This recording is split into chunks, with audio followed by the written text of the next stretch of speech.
Check, check, check. Shalom. Yahweh by Shem Yahweh Shabrakatah, my brothers. Yahweh Shamar, Allah by Shem Yahweh Shout all my sisters. I'm priest and officer, Bon Kayal, coming out of Fayetteville, North Carolina. And this is, we are the Israelite School of Universal Practical Knowledge, started out of 1 West, 125th Street, Harlem, New York, under commanding General YAHANNA. Okay, and tonight is our Monday night history class.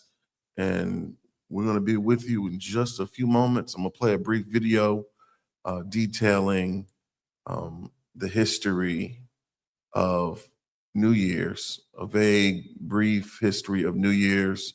We'll do a brief recap of this video for the sake of time, allowing everyone to get into the stream.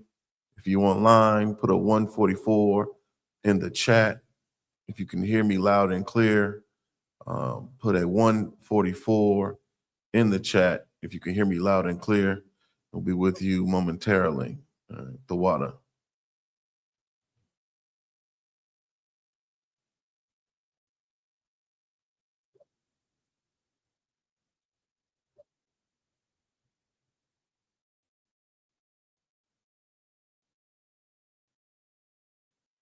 Fair use. Fair use for YouTube. This is for educational purposes only. Educational purposes only. Fair use.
Fair use.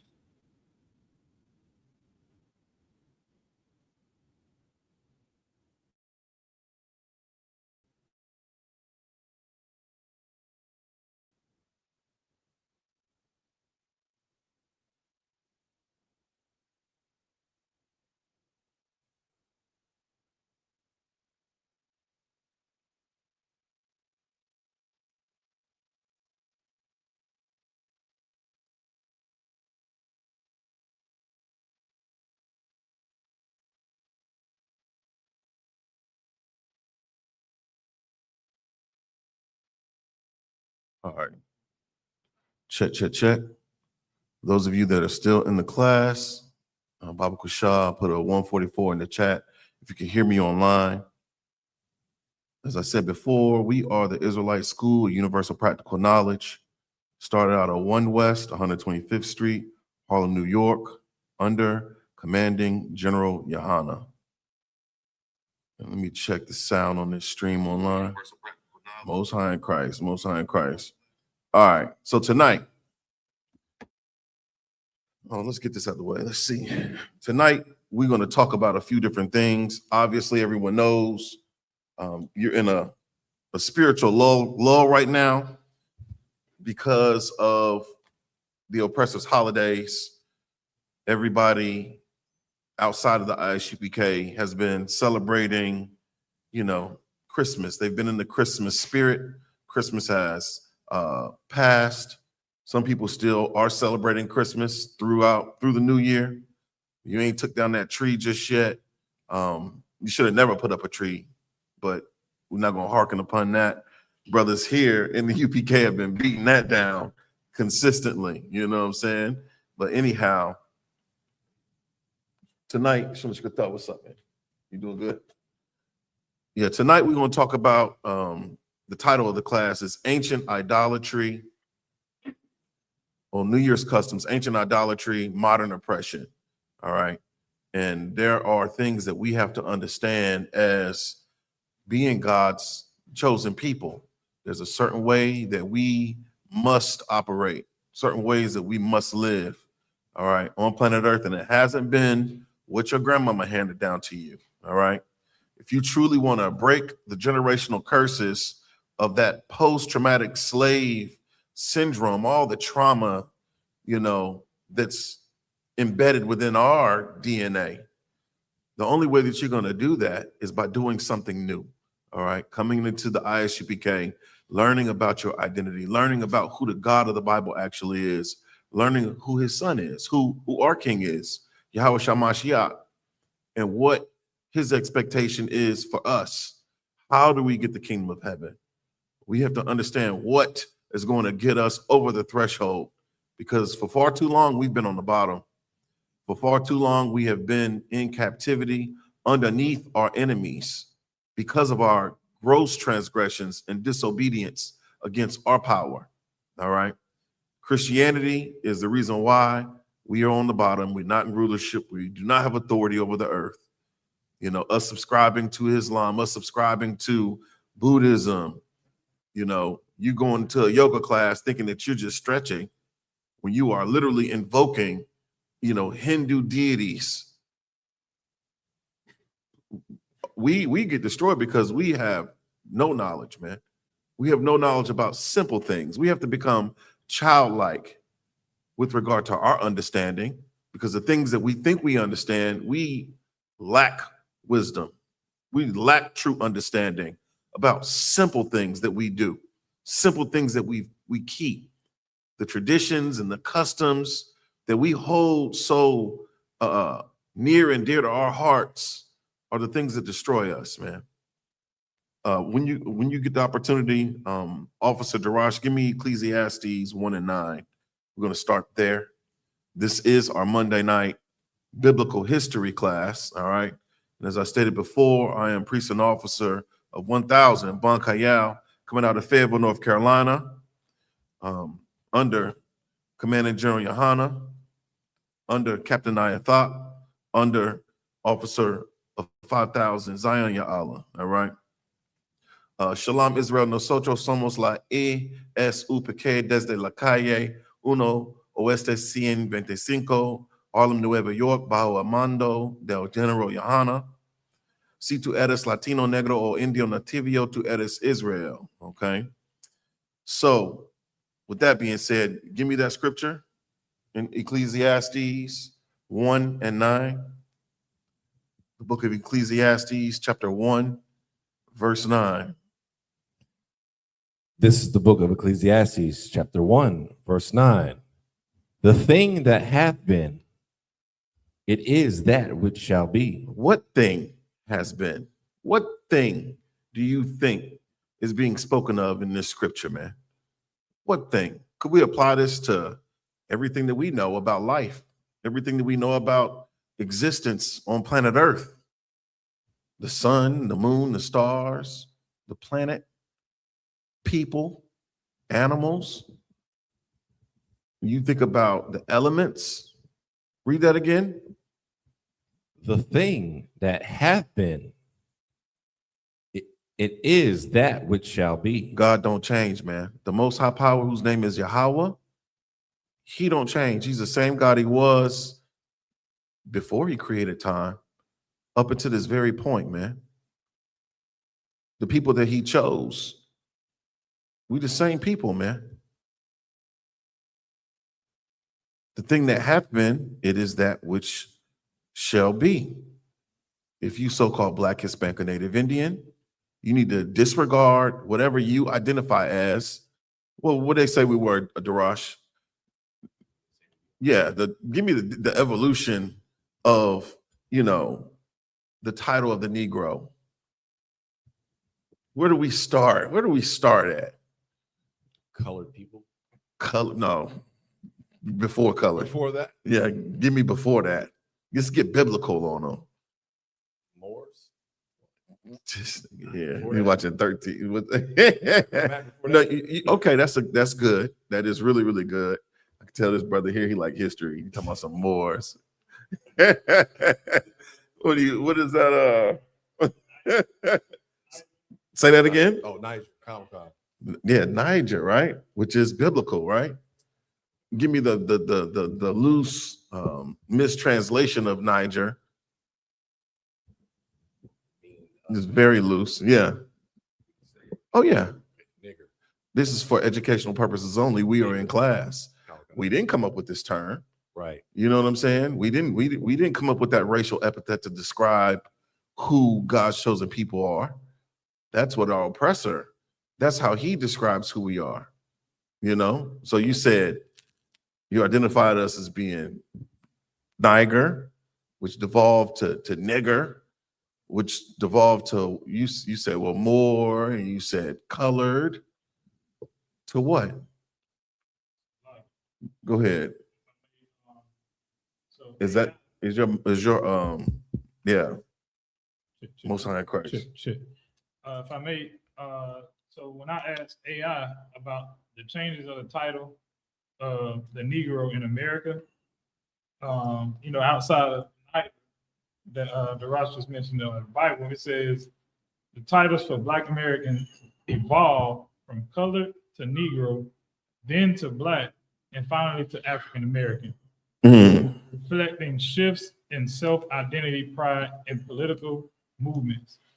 Negro, dominant past, dominant post, Du Bois was reclaimed as Black during the 1960s Black Power movement, symbolizing self-determination before African American gained prominence in the late 1980s as a cultural heritage link, with Black remaining a strong, proud identifier, and federal forms now largely phasing out Negro. Damn right. Give AI a hand. Also, I thought over here researching. Yeah. So with all that being said, the crux of it all is that we are none of any of that. All right. They just basically described us off of what our phenotypical, characteristics, colorism, all skin folk ain't kinfolk. Just because you have black, brown, dark skin, melanated skin does not make you Black. Because you got people that are in East India, you have the Aborigines down there in Australia, and you got the Polynesians. None of them identify as being Black or so-called Negro, right? The fact of the matter is, you would be deemed an Israelite according to what God says. All right. Go back to that scripture, Officer Darash. Comic-Con. It's the book of Ecclesiastes, chapter 1, verse 9. The thing that hath been, it is that which shall be. So us being called all these different things, all these variation, that's a part of the curses. For us to be an astonishment, or to, I'm paraphrasing, what is this, a byword and a proverb? That's always been the case when it comes down to us in the sight of the other nations. But I tell you what hadn't changed with respect to how God views you, Black man, Hispanic man, Native Indian man. He deemed that you are his chosen. He deemed that you are the nation that represents him on planet Earth. Ye are the light of the world, all right? We are the salt of the earth. It's about time for us to truly step into our purpose. It's time for us to start to live our truth, all right, before all humankind, okay? The thing that hath been, it is that which shall be. So beyond, our identity, you think about a group of people's identity and what separates them from other groups of people outside of complexion or skin tone or hair texture, right? Let's not be superficial. Let's look into it, right? What about language? Languages identify what particular nation or family that you come from, right? We think about cultural traditions, the way that we dress, all right? The fact that some people bathe, some people don't bathe, the way that we bathe. We use washcloths, other people don't use washcloths. Some people just, put on perfume and cologne to cover up or try to mask their odor,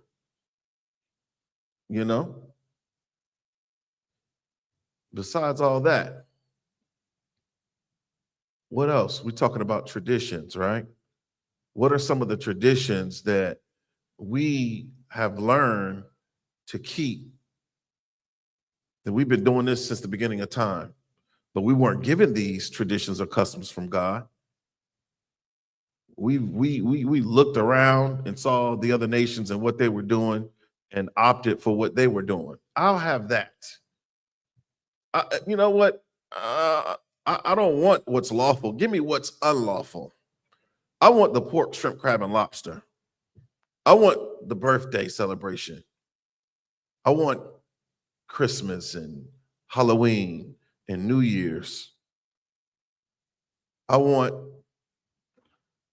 you name it. We want to smoke weed. We want to sleep with whores. We want that strange woman. Those are customs that we were never to embrace. All right. And we've been doing it since back then, and it's always been a problem for us. The thing that hath been, it is that which shall be. These customs of worshiping other gods. People have been doing that since the beginning of time. People have been celebrating New Year's since the beginning of time. Keep reading, Officer Darash. Shalakan. And that which is done is that which shall be done. Yeah, the things that you see happening are the things that will continue to happen on earth. The white man will forever, perpetually be against the black man and every other nation on planet Earth. The so-called white man. He calls himself that. He's actually the red man. All right. There's the reason why we call him the devil that the Bible speaks of, because of his lies, because of his deceit. All right. It has nothing to do at all with his skin color. All right. The thing that hath been, it is that which shall be, and that which is done is that which shall be done. Keep reading. And there is no new thing under the sun. So when you think about who the people God chose, there's a certain way by which we were commanded to live on earth, man. And it is not what we're doing today,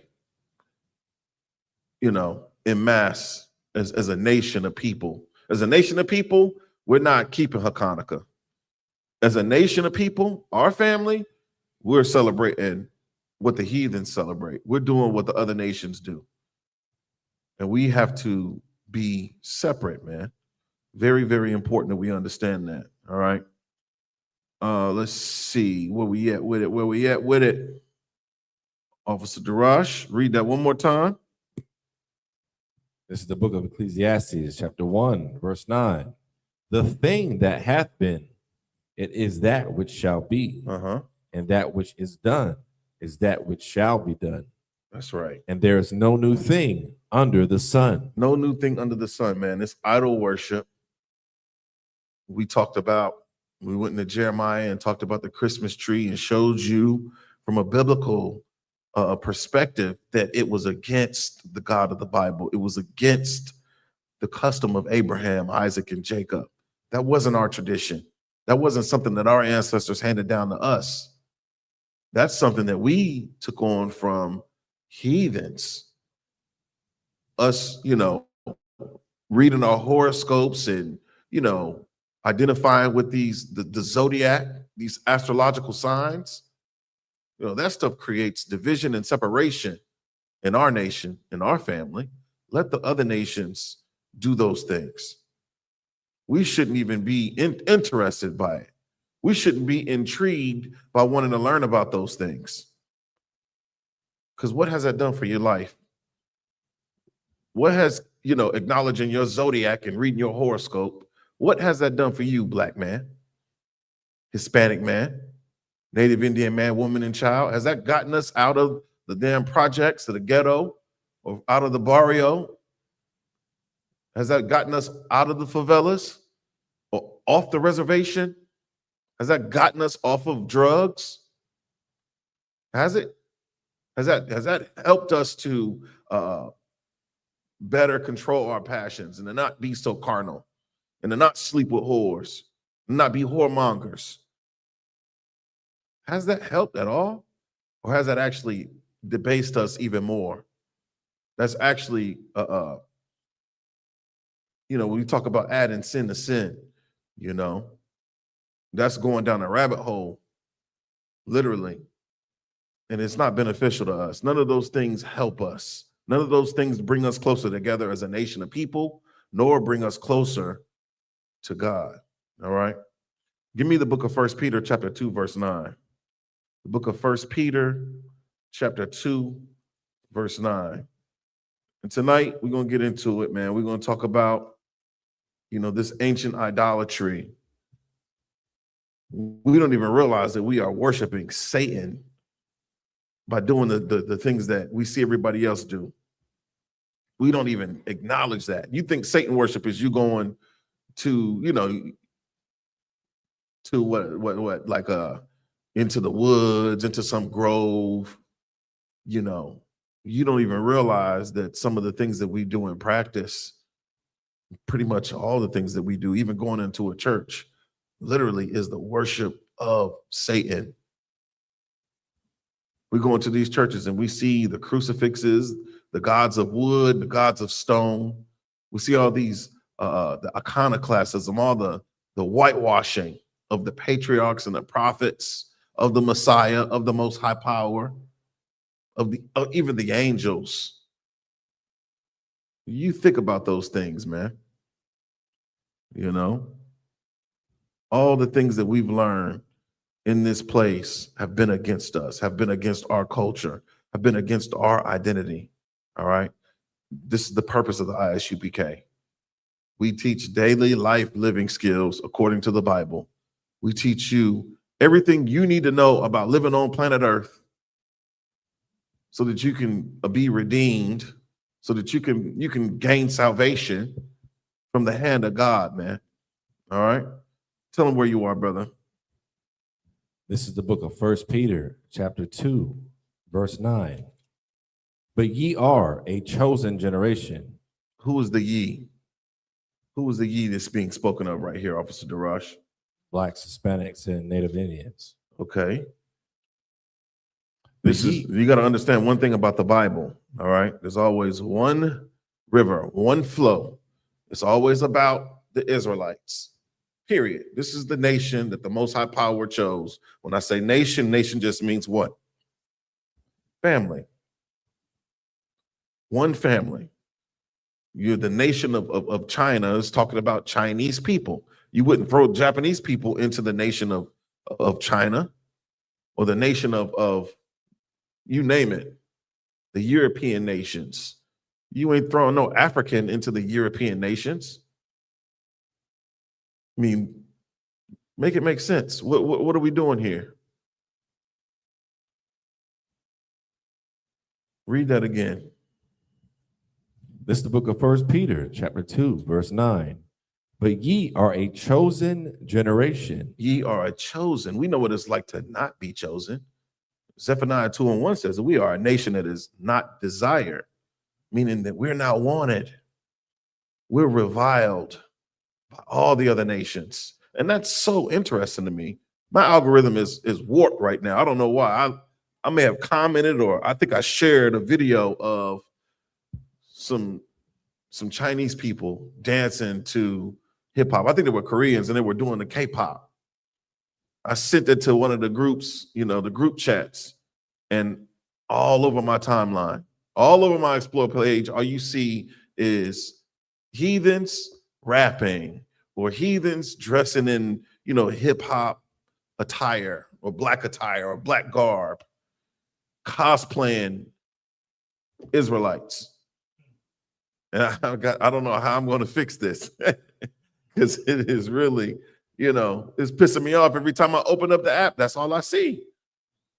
It's getting bad. I'm seeing white women lip singing Cardi B songs and Meg Thee Stallion, and they doing it with all, their type of flavor, and it's off. Which one? Yeah, my fault. Yeah, no sweat. Yeah, ye are a chosen generation. Look at that word, generation. Yeah. What is it? The prefix to generation is what? Gene, right?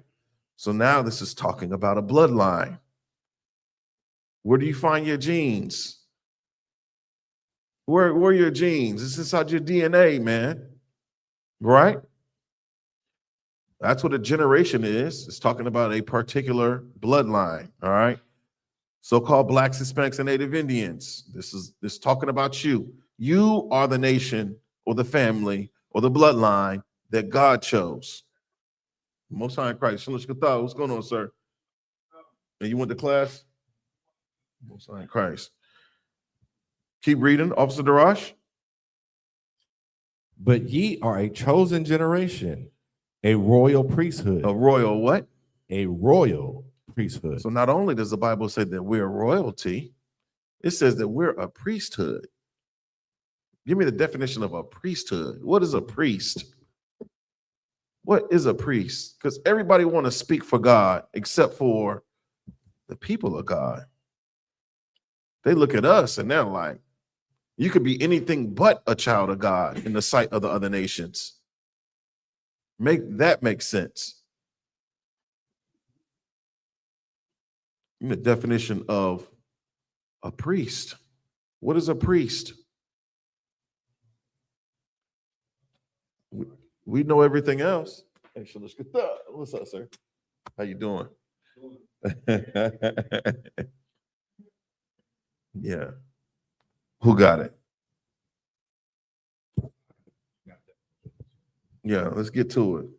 This is the Merriam-Webster's definition of priest. Someone who is authorized to perform the sacred rites of a religion, especially as a mediatory agent between humans and God. Someone that is what? Who is authorized. That's authorized. See, this is the thing. You might hear these precepts and you hear the history, these breakdowns, and you go out in the street, you want to tell your family about them, and you're going to get cut. You're going to get cut to shreds. How do I know? Because I did it before I came into the I.S.U.P.K, before I sat at the feet of authorized men to learn about the Bible, to learn the truth about the Bible. You have to get authorized to teach the Bible. Every person that you see, from Creflo Dollar to who's it? Daddy, I Saw the Wood, T.D. Jakes and Shirley Caesar, and that's the only way I know. Oh man, all of them, man. Come on, man. They went to seminary schools, they went to theology schools, and they learned about the Bible from white men. In fact, the denominations that they subscribed to were all started by so-called white men. This whole idea of Christianity, it began from them.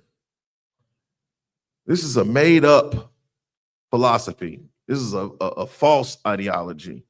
This thing of Christianity as it's taught. The people that profess to be Christians, they truly don't follow Christ or the example that he set. Christ taught men to keep the laws of the Most High Power. Christ would have taught against celebrating New Year's. Show me where he celebrated New Year's as we celebrate it today. Christ would have recognized the New Year celebration as we know it as idolatry. All right. Go ahead, brother. So the book definition of generation, I cross-reference that I cross-referenced with Merriam-Webster and the Zondervan's, Right.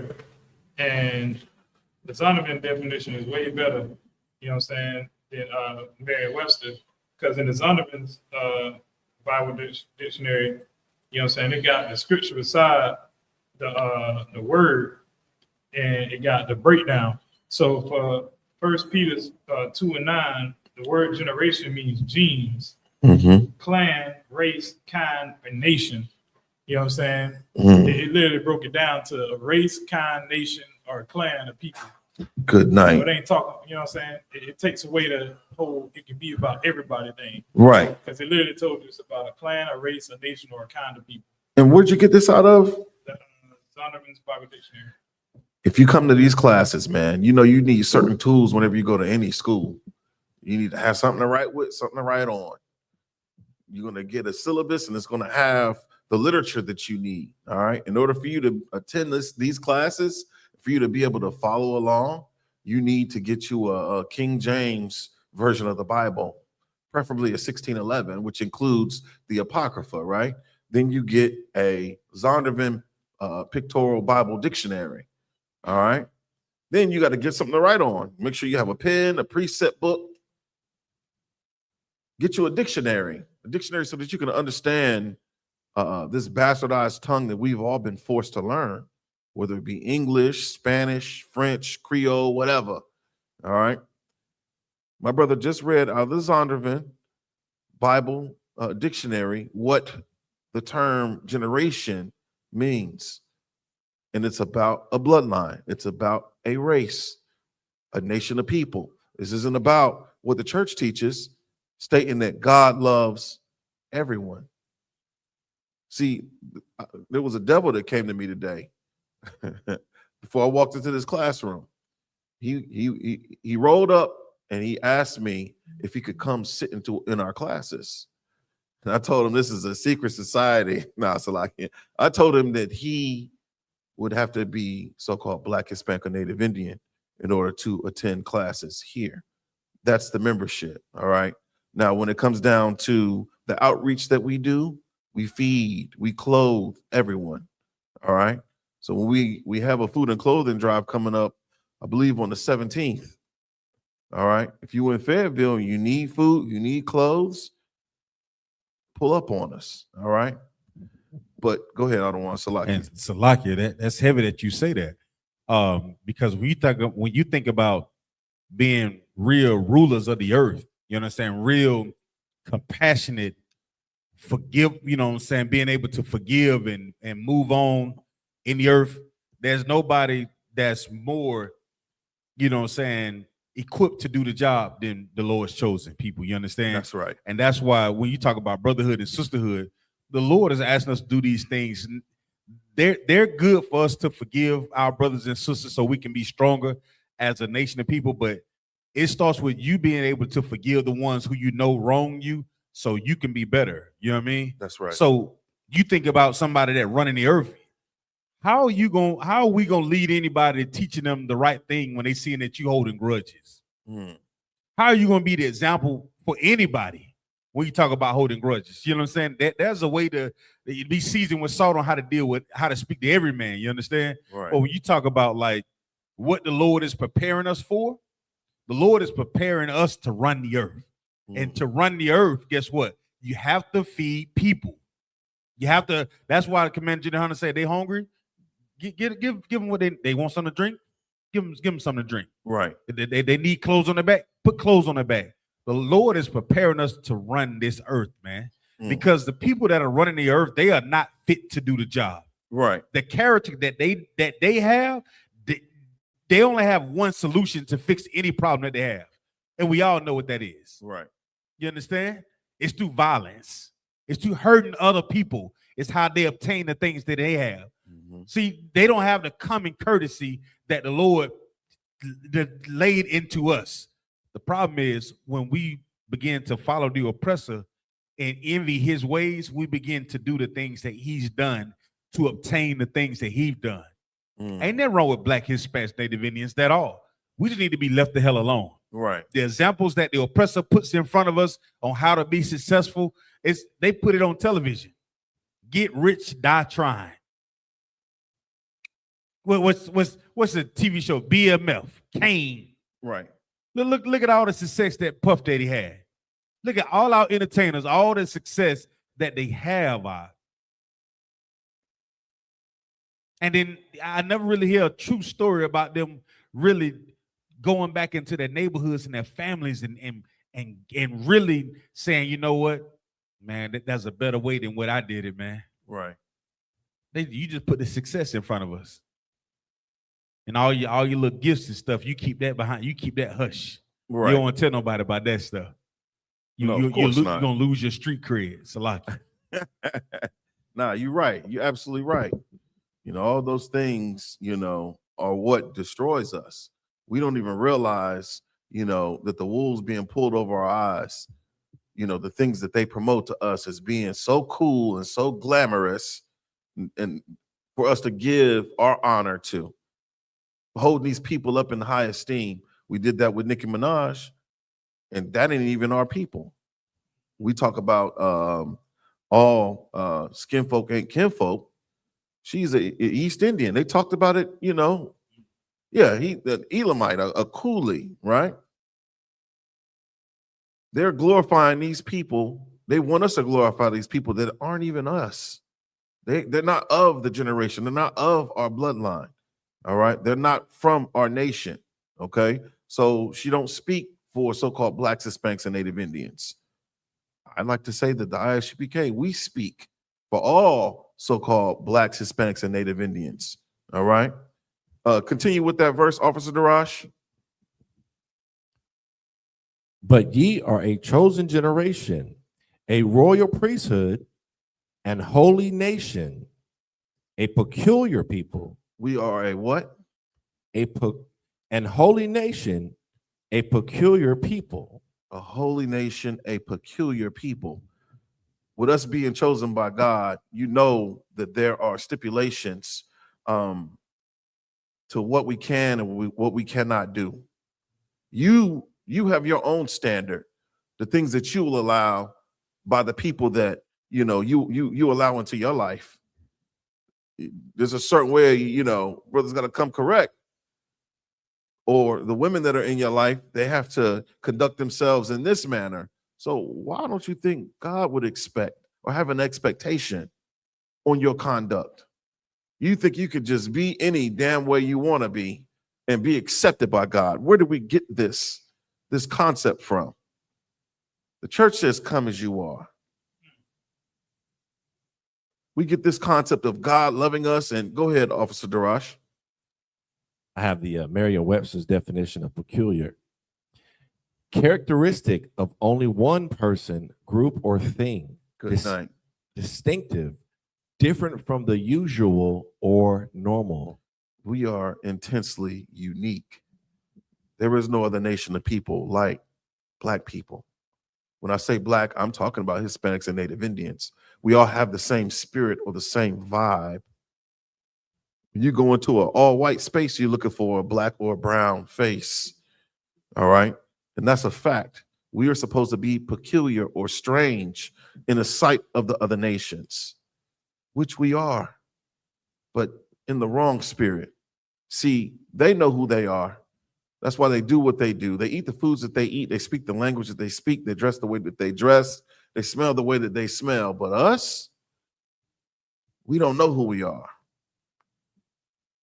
That's why it's so important for you to get into these classes. It's important for you to come to class so that you can know exactly what your identity is. And you're not going to be disillusioned with what BET and MTV and do they still have VH1 or Revolt? What they promote is being your culture. That is not Black culture. All right. Black culture can be found within the Bible. Okay. That's what makes us a peculiar people. That ye should what? A holy nation, a peculiar a holy nation, a separate nation. All right. Holy just means separate. In Hebrew, the word is quadash. All right. It means separate or set apart. That's us. The Lord set us apart from all the other nations of people, from all other people that he created, all other races or families that the Most High Power created. He set Israel apart. Go ahead, Adawan Salakia. And to be set apart doesn't mean that we're the oddball out. It identifies us as having a real mission.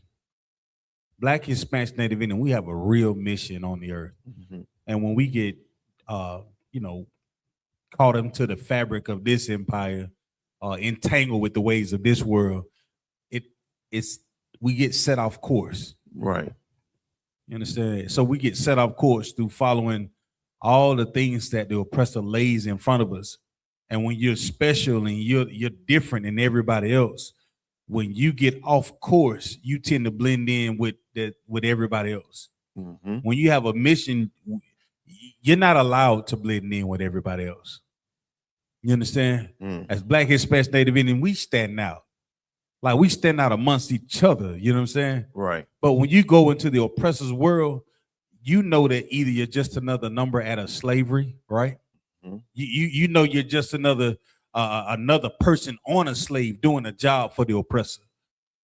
But when you sit down in these classes and you learn who you are, your real identity, it gives you a totally different mission. Mhm. You have a mission of making sure that your family stays together. We have the mission of making sure that husbands stay with your wives, wives stay with your husband. You have boy, you have a hell of a responsibility to raise a generation of priests to make sure your children not selling dope and selling their ass. Mhm. Right. You understand what I'm saying? Right. That's a hell of a mission. So when we wake up in the morning, it's not just the idea I'm going to punch a goddamn clock. It's like, yeah, I got a slave to do, but I want to make sure that I stay on mission. You can't celebrate Christmas and stay on mission. Mhm. You can't celebrate Thanksgiving and stay on mission. All those things allow us to go off course and fall right up under these idols gods. And when you spend time with serving them idol gods, how can you spend time with your power? Mm. Really being able to serve your brothers and your sisters and your children. Right. You can't do that because you're serving idol gods. You put that damn Christmas, that damn present up on that tree, you're giving it to an idol god. When there's a brother out there on the streets that's not a tree, and he's alive, he's not dead. You can give him a gift, Salakia. Damn, that's heavy. You think about, we talking about idolatry, when we talked about idolatry and how it's so commonplace in our everyday, reality of living here. We're still in captivity. We haven't been liberated from the plantation in spirit. You think about us being loose from the bondage of being deemed enslaved. All right. But we broke those physical chains for mental chains. We still have those spiritual chains, those spiritual ties to the things that we learned from our oppressor, the things that we were given from his hands, the crumbs off of his table, man. We were never intended to eat from his table. Those are the things that destroy us, man. All right. So is that it on that verse? Read that one more time, Officer Darash. We come off it. Allah, there was 3 more lines. Keep reading. Khan. This is the book of 1 Peter, chapter 2, verse 9. Right. That ye should show forth the praises of him who hath called you out of darkness into his marvelous light. What do you think that means? How are we showing forth the praises of the Most High Power? He called us out of darkness. He pulled us out of Egypt. You think about everything. We say there's no new thing under the sun. The things that we do today, they were doing in ancient Egypt under Pharaoh, worshiping many gods. Or that polytheism, the worship of many gods, even to the point where you could become a god, which is where we got the birthday celebration. Came out of ancient Egypt. It came out of this heathen bloodline. The Most High Power didn't choose the Egyptians. He didn't choose Pharaoh. That's not the chosen generation. He created them to be exactly what they are. He chose you, black man, Hispanic man, Native Indian man, woman and child, to show forth the praises of him. How do we do that? How are we showing forth the praises of the Lord when we are, going to Times Square for New Year's, waiting for the ball to drop, making Hoppin' John, or what is it, John Canoe, going to a John Canoe festival? How? The way that we even measure time, we have to acknowledge it in real time. You think you serving the Lord and you going to church on Sunday.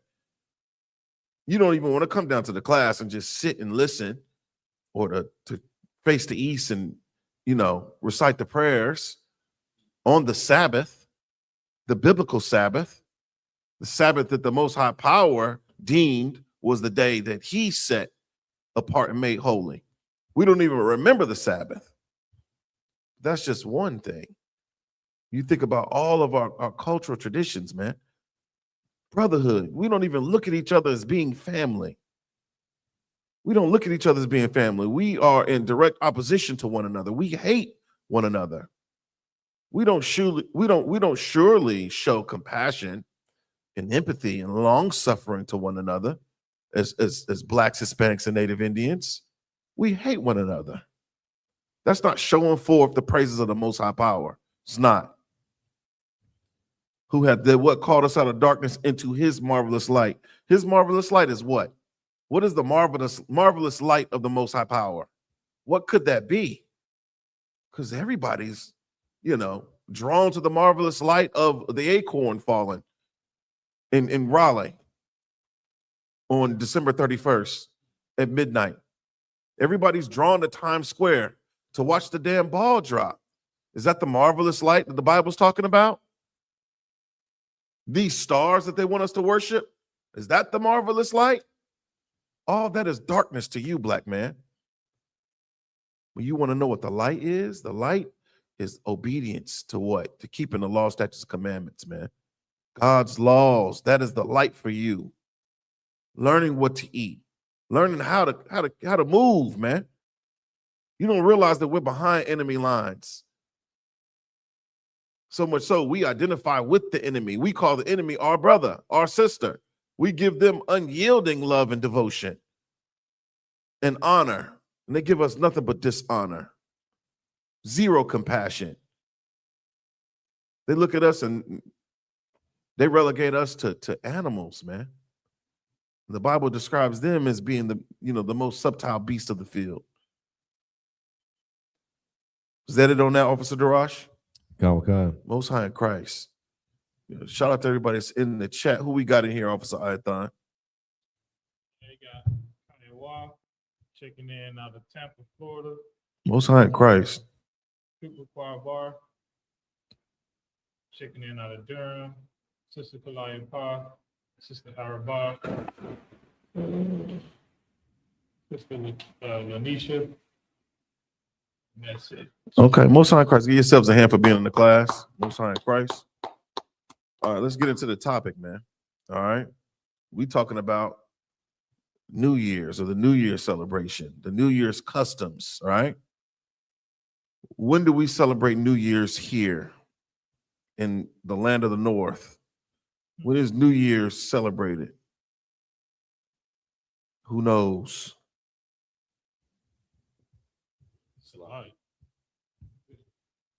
This usually December 31st going to January 1st, right? Right. So what is it? Midnight, December 31st, right? December 31st will be deemed New Year's Eve. January 1st is essentially the new year, according to what we've learned from the so-called white man. Right. All right. The way he measures time is against the way that God measures time. Right. So like I was gonna say, he end the year in the dead of winter and started in the dead of winter. Right. So when you think about our oppressor, he celebrates his new year right smack dab in the middle of when everything is dead. And there is absolutely nothing new at all. There is no fruit being, bearing during this time of year. The grass is brown. Ain't no leaves on the trees. It's the reason why he worships the evergreen, because in his simple mind, he looks at that as just being life, essentially. And it's wrong. Where did he get that? Where did they get the origin of January 1st being New Year's? So everybody knows who Julius Caesar is, right? Let's look it up. Let's look it up. What does it say about January the 1st? Let me pull it up here. Can you pull it up over there, Officer Hython? Which one? Just pull January 1st, or just put New Year, the New Year. Yeah. Yeah, just do the New Year. Let's see what that's about. And what does it mean? Yeah, you can just scroll. It says right there on the right. You too up. Go ahead and get them the metas. They need to come in, brother.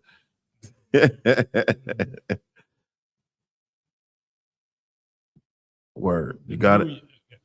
Uh-huh. The New Year is a time or day in which a new calendar year begins, and the calendar year count increments by one. Many cultures celebrate the event in some manner. In the Gregorian calendar, The Gregorian calendar, so that is a calendar that was it Pope Gregory instituted. All right, this is the calendar. This is the way he wants to measure time. Way back when, I think it was 1582, right? Keep reading. the most widely used calendar system today, New Year's occurs on January 1st, New Year's Day, preceded by New Year's Eve. This was also the first day of the year in the original Julian calendar. The who? The original Julian calendar. So when you think of Julian calendar, is named after Julius Caesar, right? Who was an oppressor. And he thought to change times and days. He wanted to change the way that time was recorded in conjunction with what? With his God. Right. That's why he comes up with this system of measurement for time and of time.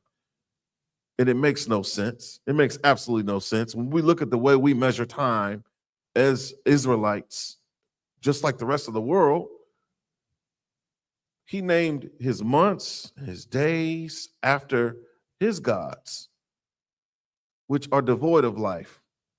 These are things that he made up, figments of his imagination. None of this came from the Most High Power. None of this came from Yahweh.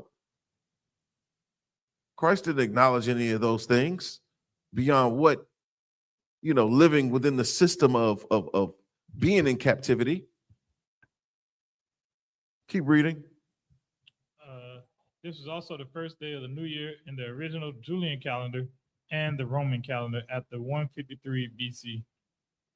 Right. So the first one we have is the Julian calendar, right? And that was instituted around 46 BC. Okay. And now we acknowledge the Gregorian calendar was named after some pope, right? We know that that is literally the seat of Satan through the Roman Catholic Church. You think about all the wicked and evil that they do on planet Earth, that they've been doing.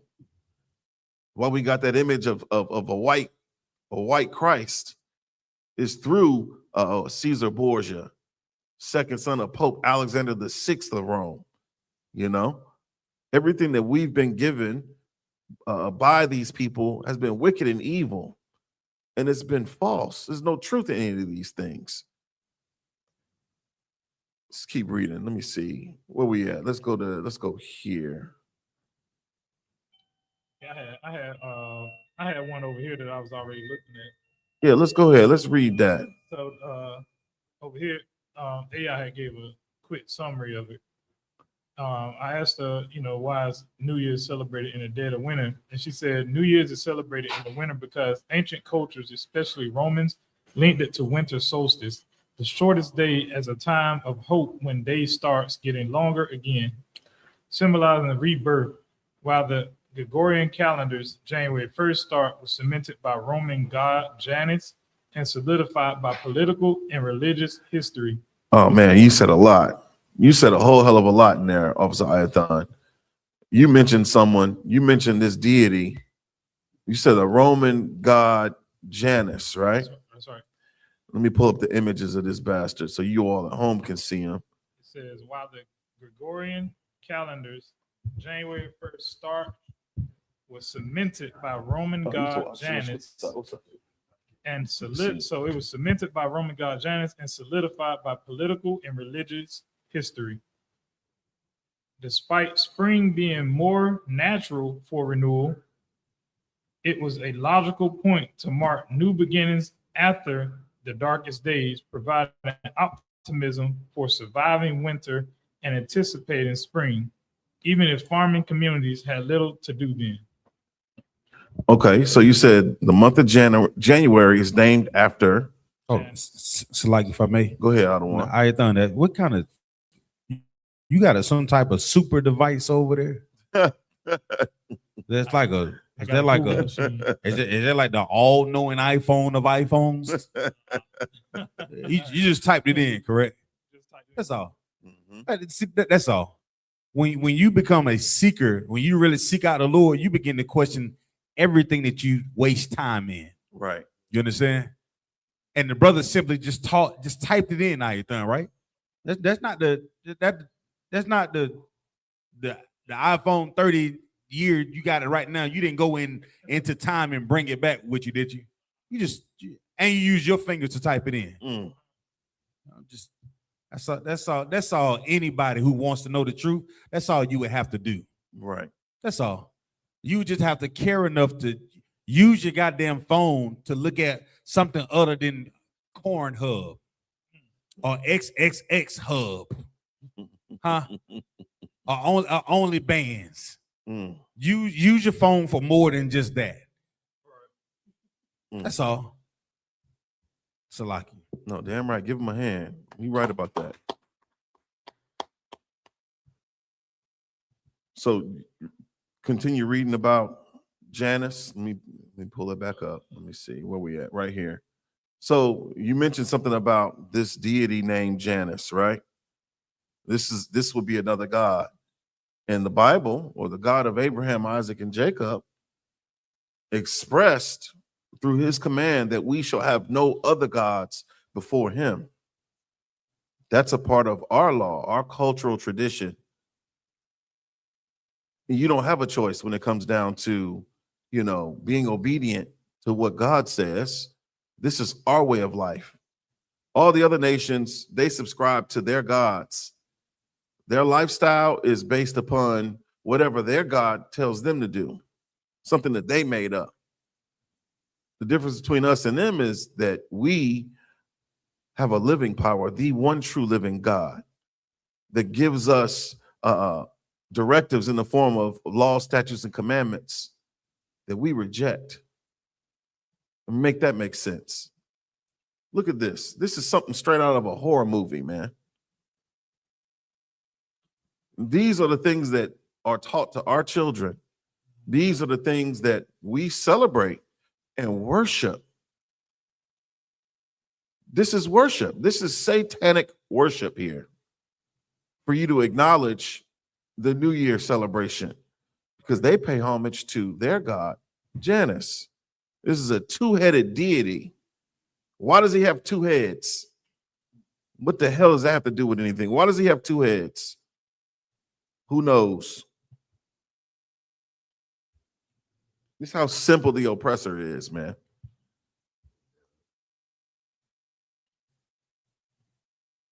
So they say that Janus is the Roman god of gates, doors, beginnings, and endings. Go ahead, Officer Quadon.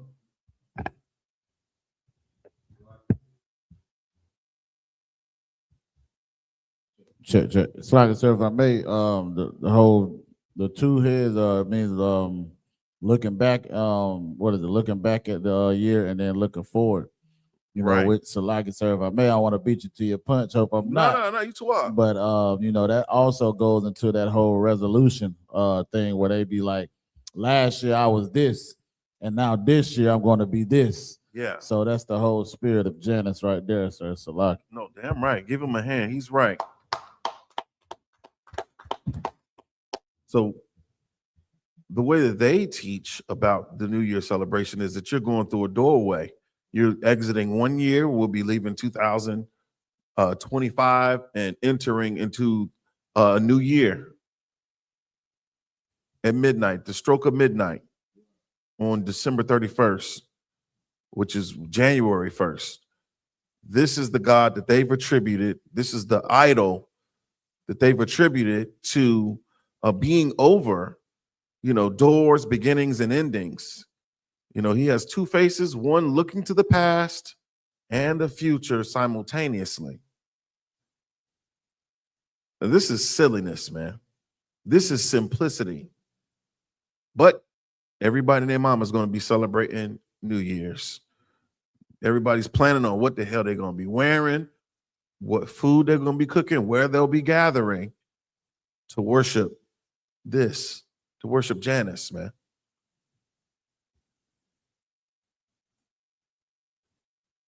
Let's talk about the Christian observances to the New Year celebration, all right?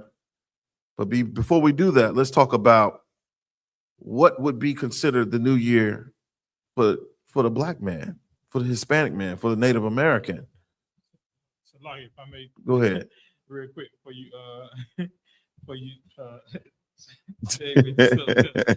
Like, I was looking at this thing about Janice having the two faces, man, and like something that it said stood out, and like our oppressor don't even have this thing. Like, you know what I'm saying? You say that one of the symbols for Janice having two faces, you know, is the transition, or to represent the transition from a time of war to a time of peace.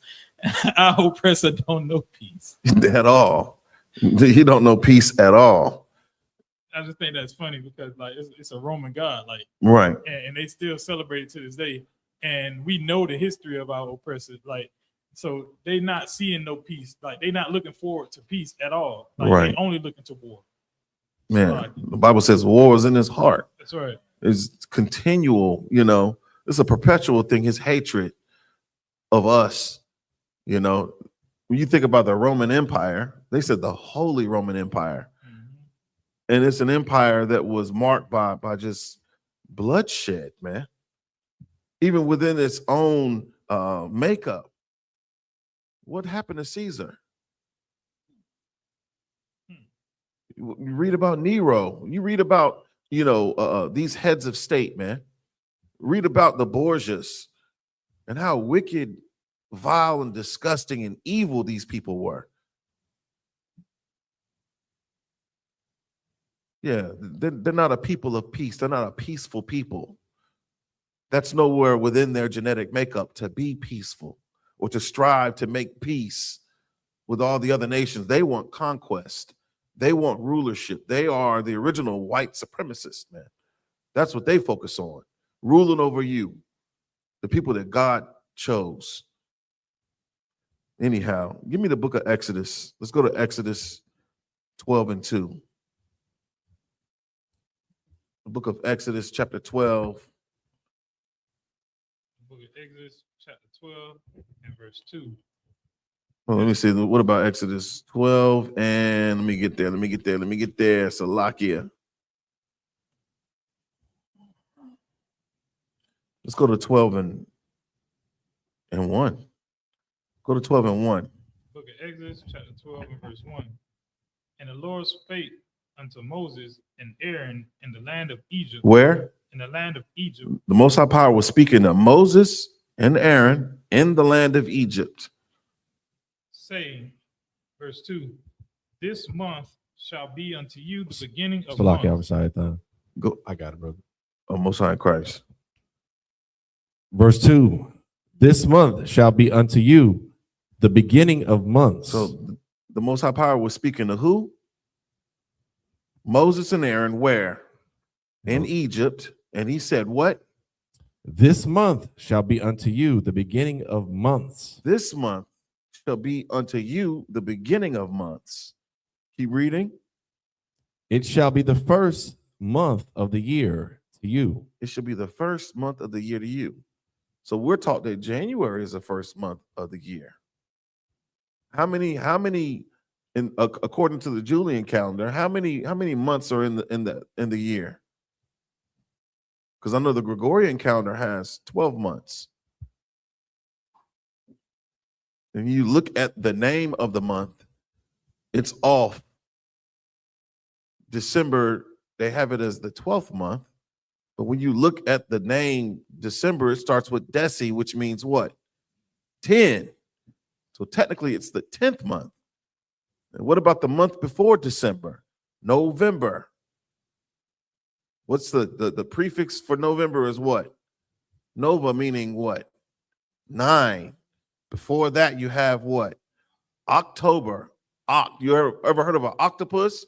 Has 8 arms or 8 legs, right? So it just means 8, octo, right?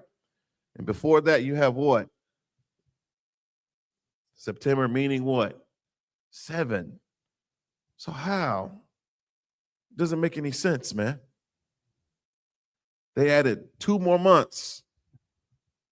Under the Julian calendar, that would have been the entire year. The Pope added 2 more months. Yeah. He added 2 more months to appease, his concept of time. That's where you get January, you get February. January in honor of their god, Janus. All right. That's not the first month to you, so-called black man, Hispanic man, Native Indian man. The children of Israel were given a separate timetable. All right. Keep reading. Verse 3. Verse 3, speak ye unto all the congregation of Israel, saying, in the 10th day of this month they shall take to them every man a lamb according to the house of their fathers, a lamb for an house. So what do you think they're preparing for?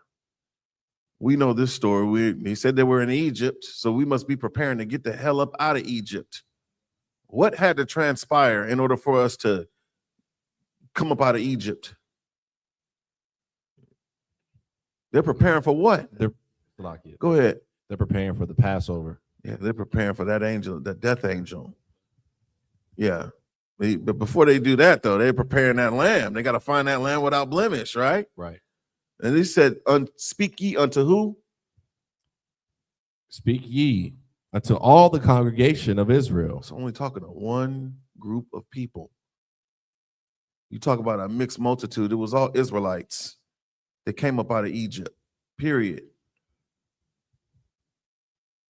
This is about you. This is about our bloodline. This is about our ethnic heritage to do this. Drop that. Give me Deuteronomy 16:1.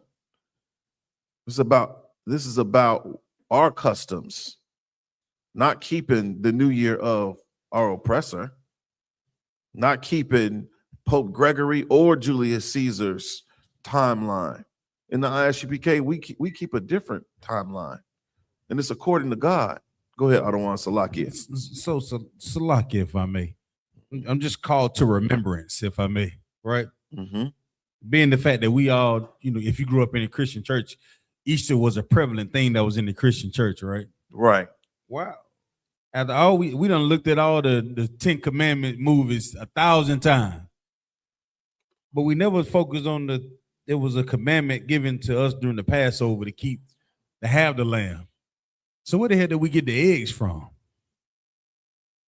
It's all idolatry. So, but the Christian church read the Bible though. Right. I could have swore that they say that they read the Bible, Bunky, y'all. But I don't see bunnies laying no goddamn eggs in here. I do see lamb.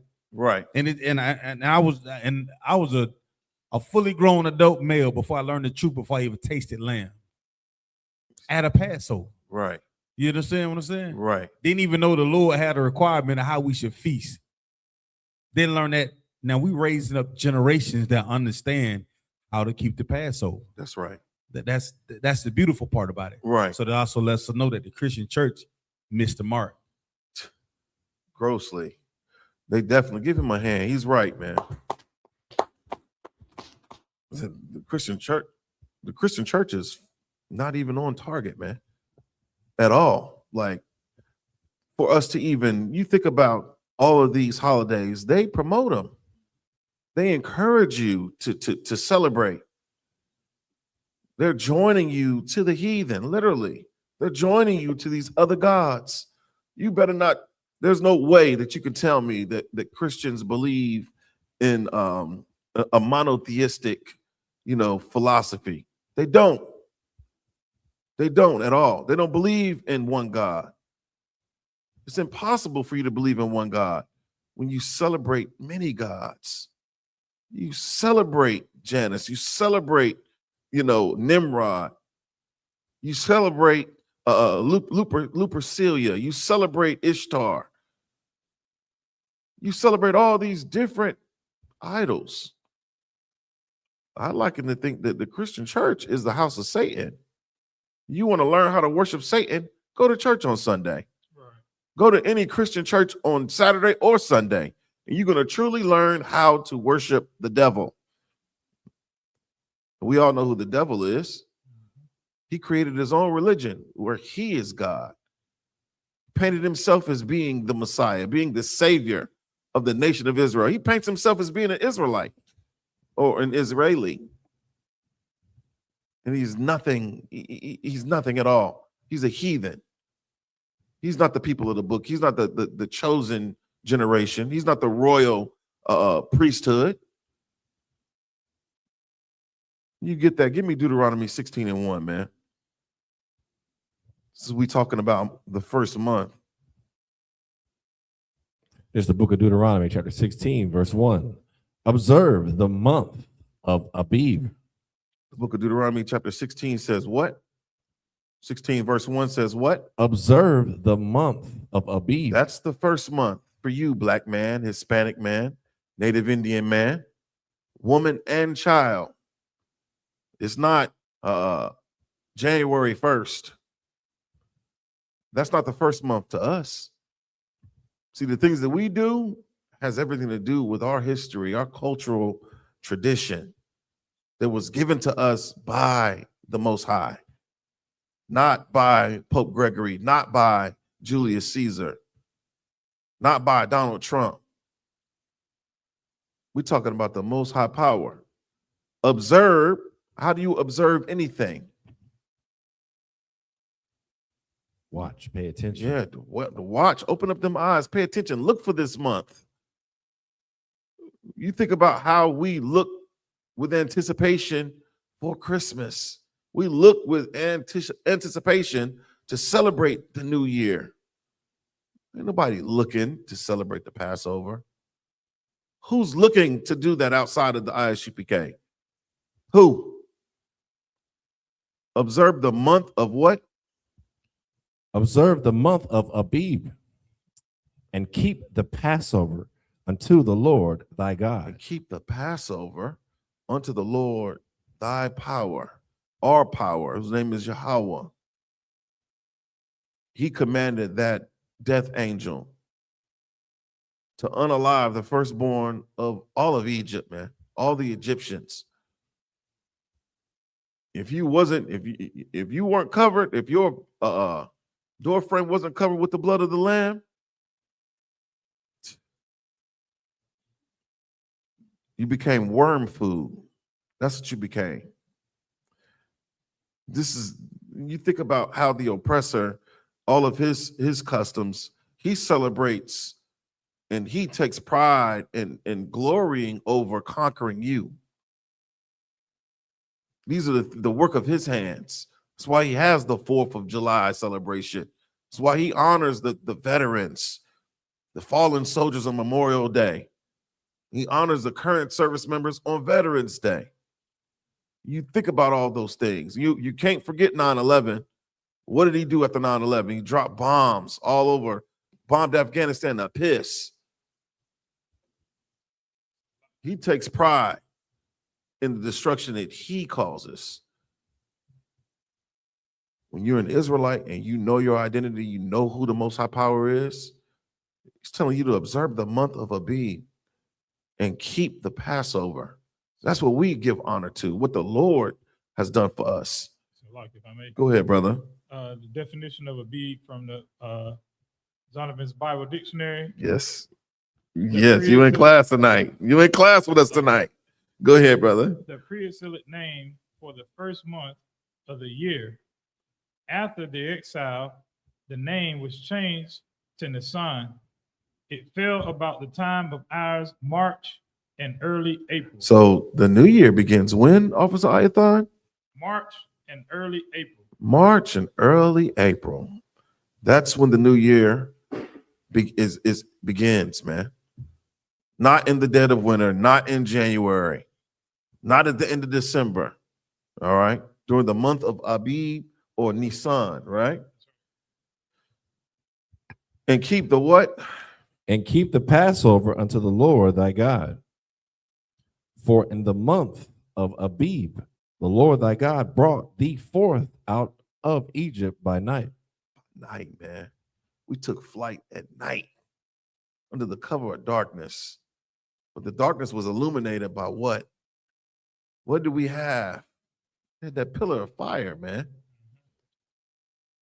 That's an otherworldly entity known as the Most High Power that delivered us from the hands of our enemies, man. That it would have never happened if we were not on one accord. It would have never happened if we were not obedient to do what he said to do. We'd still be stuck in the land of Goshen somewhere. Anyhow, is it on that? Call God. Most High in Christ. Drop that. Let me share this article with you. I got a few different videos up here. So we recognize that keeping New Year's is not our custom, it's not our culture. We recognized where or identified who started this whole custom of the New Year celebration. All right. We've identified the error in the contemporary celebrations of so-called New Year as an observance. All right. We're going to draw some correlations from the ancient rituals and worship to the modern time. But for so-called Blacks, Hispanics, I showed a video earlier that talked about the history of New Year's. And this is really, really interesting because some people still feel like we're in the Christmas season. Let me share this with you. That history was really, really interesting. We don't want that. The dark history of New Year's.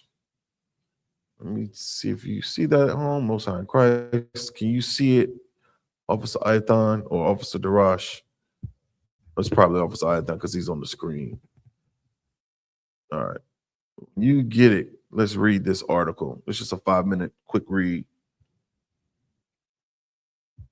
The slaves dread New Year's Day, the worst, the grim history of January 1st. Yeah. So if you are the descendant of the enslaved here in America, and that's all so-called Blacks, Hispanics, and Native Indians, we all, took part in, being held captive at the hand of white society, being in bondage to him, living on plantations, or being forced on the reservations, off reservations, to serve, in the cotton fields, in the sugarcane fields, raising rice. We did hard bondage under the oppressor as the enslaved here in this place. All right. When we think about these holidays, think about your ancestors and how they celebrated them, because they didn't celebrate them the same way that we did, or did they? Go ahead, Officer Ayathon. Americans are likely to think of New Year's Eve and New Year's Day as a time to celebrate the fresh start that a new year represents. But there is also a troubling side to the holiday's history. In the years before the Civil War, the first day of the new year was often a heartbreaking one for enslaved people in the United States. So the years before the Civil War, we know when the Civil War transpired, it was about slavery. It was about the North, represented by the Union, fighting against the Southern states that seceded from the Union, the Confederacy. All right. So you had the Union Army versus the Confederate Army, right? Or the Confederacy. And they were fighting over the institution of slavery, fighting over the fact that the South was getting rich off of cotton. They were getting rich off of their plantations, off this free labor that they had. This is before the mechanization of agriculture. All right. Yeah, the North had industry. They had factories. They had warehouses. They had, the railroads and such. But the South was getting rich off the backs of so-called Blacks, Hispanics, and Native Indians. The oppressor still had his culture. And he forced us to do what? To partake in his celebrations. All right. Keep reading. In the African American community, New Year's Day was used to be widely known as Hiring Day. As what? Hiring Day. Right. Or Heartbreak Day. Hiring Day or Heartbreak Day. This is what New Year's was to you, Black man, Hispanic man, Native Indian man. Keep reading. As the African American abolitionist journalist William Cooper Nell described it, because enslaved people spent New Year's Eve wondering if their owners were going to rent them out to someone else, thus potentially splitting up their families. So the celebration of New Year's for us meant family separation. We talked about there being no new thing under the sun. Our families are being separated today via what? ICE, via CBP, via the oppressor's immigration policy. We're suffering from the curses, man, the same curses. We fit those curses. This is not a new thing. You think about what our ancestors had to endure, man. This was a dreaded time of year for us. It wasn't a time for us to be all jovial, to be excited about this. Can you imagine? Look at your family members, the people that you claim you love, the people that live in your house that you depend upon, the people that you provide for. And then there being no might in your hand when the oppressor comes and hires you out or sells you up the river. Keep reading, Officer Ayathon. I think it jumped. It's all good. There you go. The renting out of slave labor was a relatively common practice in the antebellum South and a profitable practice for white slave owners and hirers. It was profitable for white society to do this because we were deemed the property. We were deemed their property, and they did whatever the hell they wanted to with us. They didn't look at us as respecting our familial bonds. They separated mother from child, sister from brother, husband from wife, and had no regard for the old nor the young. They didn't give a damn, and they still don't to this day. What the hell does New Year's mean to me? Keep reading. Hiring Day was part of the larger economic cycle in which most debts were collected and settled on New Year's Day. It's always about money with this devil, man. Mm-hmm. This is the reason why he says, in God we trust on his currency. That's what they trust in. Their money. Right. And we know that that's wickedness, man. For the love of money is what? The root of all evil. The oppressor, man. This custom was always oppression to us. It's always been oppressive to us to even live in his system. Keep reading, Officer Ayathon, Salakia. Says Alex McCorson, an expert on the history of New Year's Eve and New Year's Day and a professor of history at Southern Methodist University who writes about hiring day in her forthcoming book, Times Touchstone, The New Year in American Life. Some enslaved people were put up for auction that day. They were put up where? For auction that day. Yeah, they were brought down to the market house. Mm-hmm. They were taken to Hay Street and put up on an auction block next to livestock, next to chickens and goats and sheep and cows and horses. There was you, black man, Hispanic man, Native Indian man, woman, and child. Keep reading. Or held under contracts that started in January. These transactions also took place all year long, and contracts could last for different amounts of time. These deals were conducted privately among families, friends, and business contracts, and slaves were handed over in town squares, on courthouse steps, and sometimes simply on the side of the road, according to Divided Mastery, Slave Hiring in the American South by John D. Martin. A place like Fayetteville, they have the market house as their emblem. It represents their city. This is an all-American city, right, Officer Ayathon? That's right. And their symbol or their logo is the market house. We call it the slave market house. Go ahead, Officer Zion. Salakia, sir. The water bunk, y'all. Did you say the families were separated? How you doing? The family was separated. Mm-hmm. Let that sizzle in your spirit the next time you want to have a disagreement within your household. Mm. The oppressor had no problem with separating us side. Right. You see what I'm saying? Mm-hmm. But look at the internet now. The internet come up with all type of new philosophies and all these sayings that everybody running and pop the balloon, and they come up with 1,000 ways to separate us as a family. You understand? Right. And now we willingly do it, bunk, y'all. We willingly do it. Mm. When our forefathers fought to not let the oppressor into their homes and not drag the men out by their damn arms and legs and the daughters out and put them on auction blocks. Mm. And now we willfully walk away from our families. Mm-hmm. It's like a badge of honor. I seen some other day say we having a divorce party. Oh yeah, I seen that too. And the children gonna suffer because of the choice that we're making as a nation of people. But we've forgotten who the real enemy is. When there was no divorce party, Bunky, y'all, Mm-hmm. it was a rope. That's what did it. That's what separated our families. Mm-hmm. It was a rope, or maybe a shotgun, or maybe a burning cross in your goddamn front yard. Mm. Or maybe Christianity. That's what separated our families back then, Bunky, y'all. But now we willingly walk away from our families, and it saddens me because when I look at the families that we have in this school, we know what the fight is. Right. But when I look at my brothers and sisters that are outside this school, we don't know. And I pray while we're here to get this understanding about the history of it, like we value each other. We really have to start valuing each other, because if the oppressor walked in here right now with a rope and a shotgun, we all we got. Mm.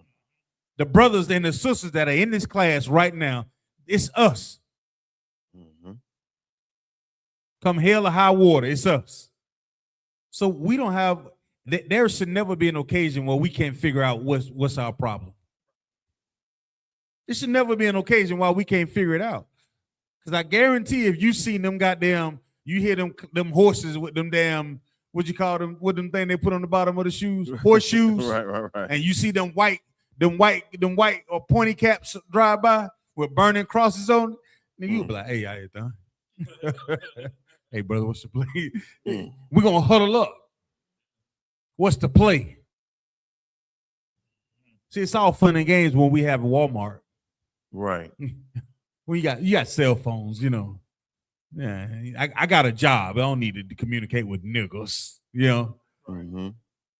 But the oppressor, he was pulling us out of our house and homes And he wasn't concerned about what type of job we had, Bunk, y'all. Mm. He wasn't concerned about what type of cars we had. He didn't care about our financial status.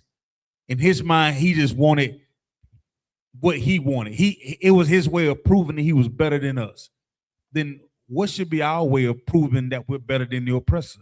Mm. What better way to do it than to not be and do the things that he does? What better way to do it? Mm. What better way to prove to the oppressor that you're not like him than to not celebrate Christmas or New Year's?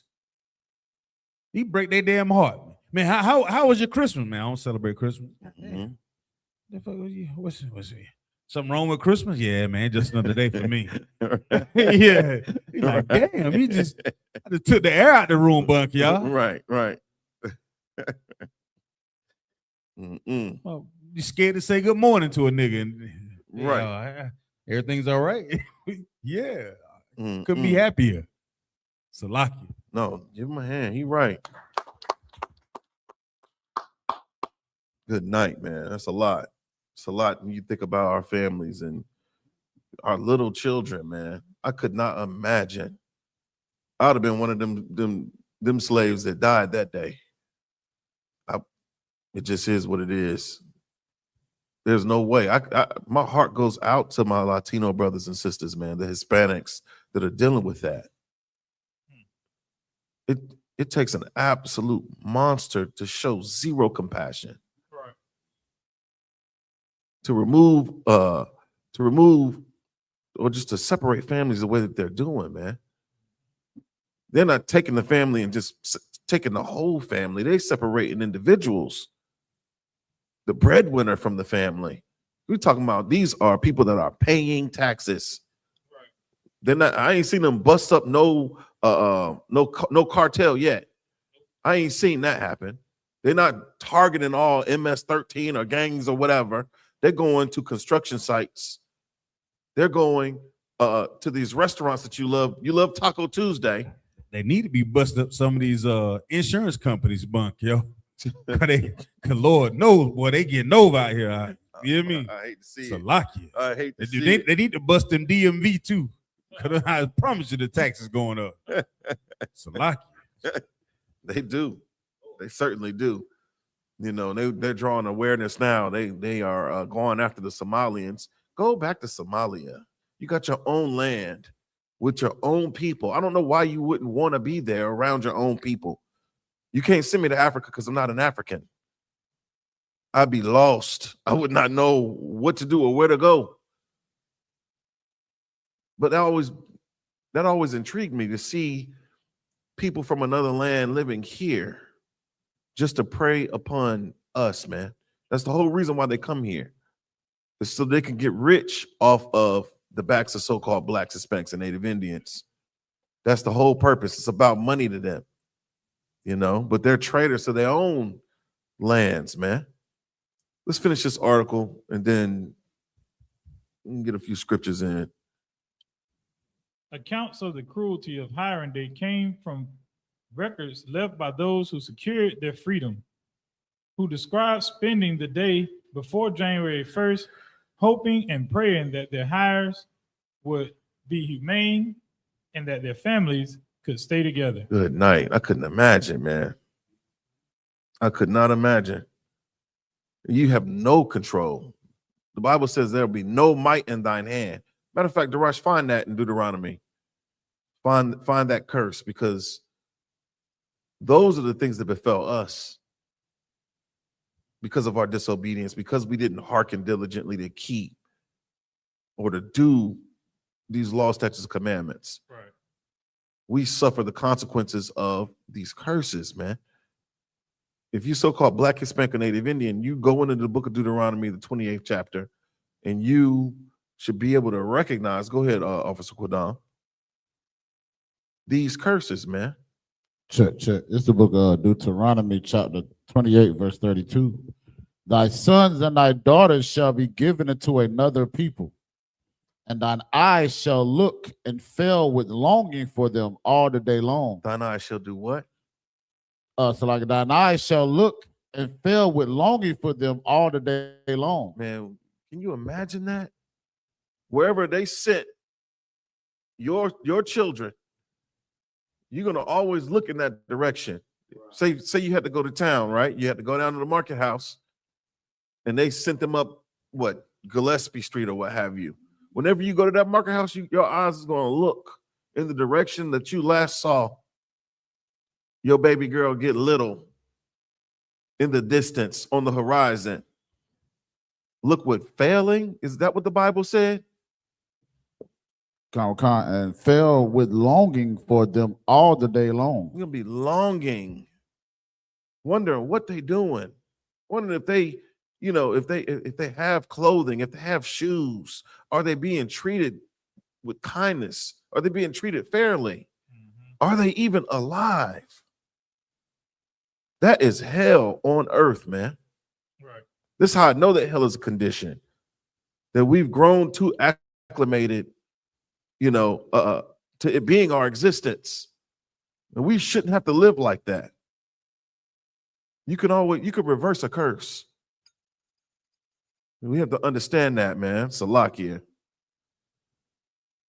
Is that it on that, Officer Quadon? La, sir. It says, and there shall be no might in thy hand.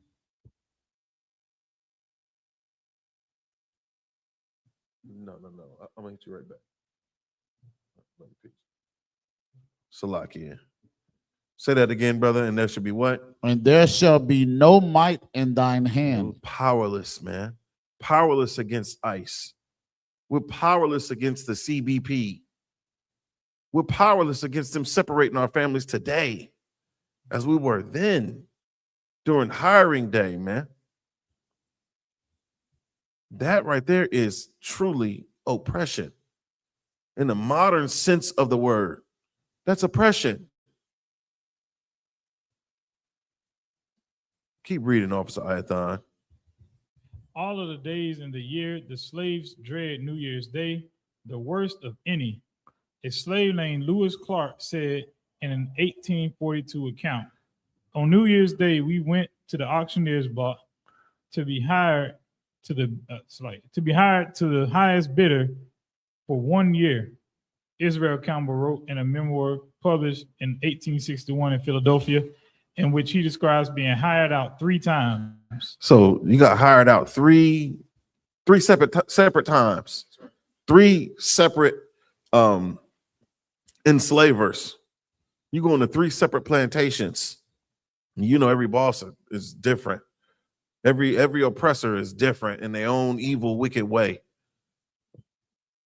We talking about levels to hell, man. That is a hopeless condition.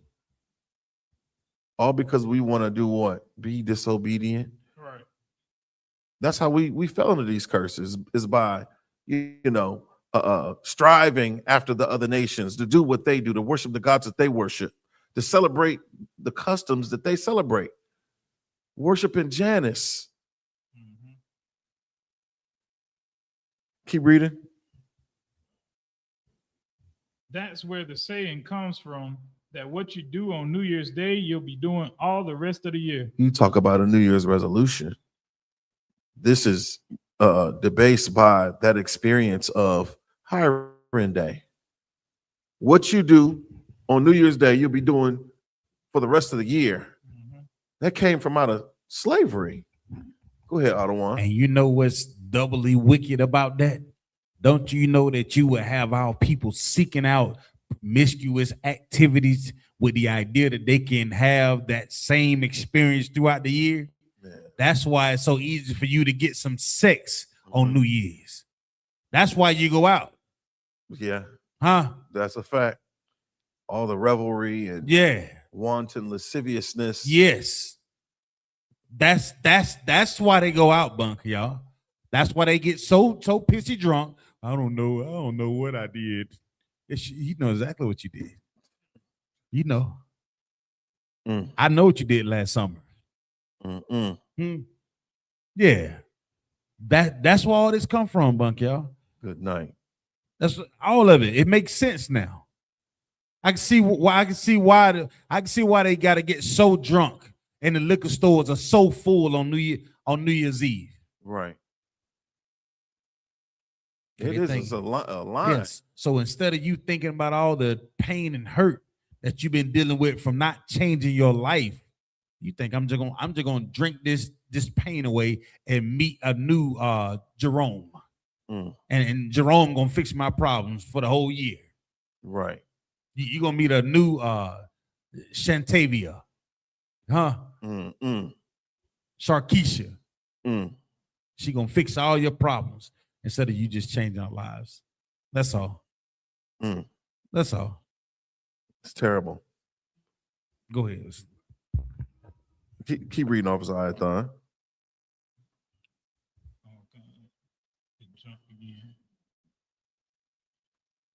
Hold on. Let's go back up. Let me see. Keep throwing ads in the middle, so when the ad disappears, throw the article. Oh, there you go. A former slave. There, they jump again. A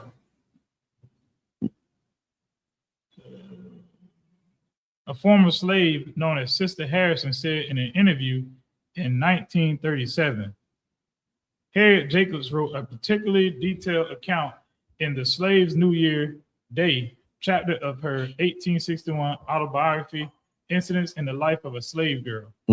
Hiring day at the South. It's like hiring day at the South takes place on the January 1st. On the 2nd, the slaves are expected to go to their new masters, she wrote. She observed slave owners and farmers renting out their human chattel for extra income during the period between the cotton and corn harvest and the next planting season. From Christmas to New Year's Eve, many families would wait anxiously to find out whether they would be rented out and to whom.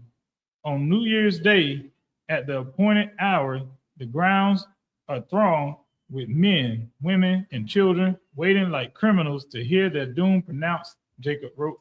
Good night, man. It's almost, in spirit, it's almost like draft day. You think about them combines and, that was a slave auction, essentially. In spirit, that's exactly what that is. But what's so heavy about this is the fact that we had, children and adults and the elderly, the old and the young, of men, women, and children, man.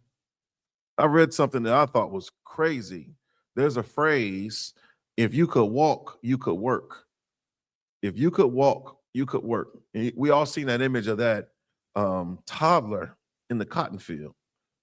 If you hadn't seen that image, it's a terrible image. And that baby was just in the cotton field underneath, in the elements with the biting mosquitoes and flies and the sun, sweating. I mean, we had no respite at all. No creature comforts, man. These people absolutely hate us. And they still do.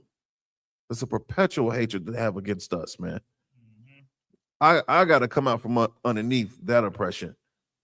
That's the reason why it was nothing for me to get rid of New Year's. It was nothing at all. Yeah, I would pull it. Man, matter of fact, pull that up. That's heavy. What did you put in the slave baby in the field, the cotton field? Good night. The images, let's see. Pimp King. Oh, Lord have mercy. Let me see. That baby in the middle. Look at these children, man. They would throw a devil in there. When I worked in long-term care, that's all you would hear is oppressors talking about something. Well, I pick cotton too.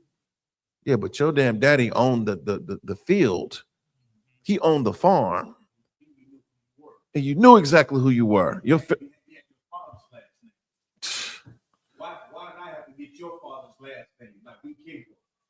Good night. There it is right there. If you could walk, you could work. And just imagine that. Thinking about what plantation you don't want to send. Remember in Django where they talked about sending them to the Clint Medicki farm or whatever it was.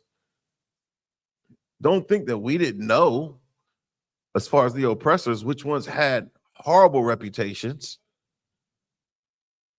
You ain't want to get sold to the Murchisons or, to the McKinleys or the McCrorys. You didn't want to get sold to them because you know what happens there. That overseer, he's a pedophile, a pedophile, right? Or some sort of sexual deviant. The Chasins, you didn't want to get sold to them. To the Peden family, you didn't want to get sold to them. Good night. Like I'm like just sitting here thinking about it, man. Like I can't even imagine, you know what I'm saying, the type of fear, you know what I'm saying, anxiety that slave men, women, and children had to go through. Like just think about starting a new job, the anxiety that come with that, or being a kid going into a new school or a classroom for the first time and not seeing your parents just for them 8 hours out the day. You know what I'm saying? Like imagine being a kid being taken from your family and not being able to see your family again. And you have to try to adjust to this life of just being sold back and forth. And you don't know how you're going to be treated. You don't know where you're going, what conditions you're going to be living in, if other slaves going to give you problems. Like, you know what I'm saying? Oh, yeah. You don't know what the hell going on. Right. Imagine the trauma that comes from that, man. Man, that is true trauma. You talking about PTSD, PTSS. That's what we have here in America, man. Post-traumatic slave syndrome, literally.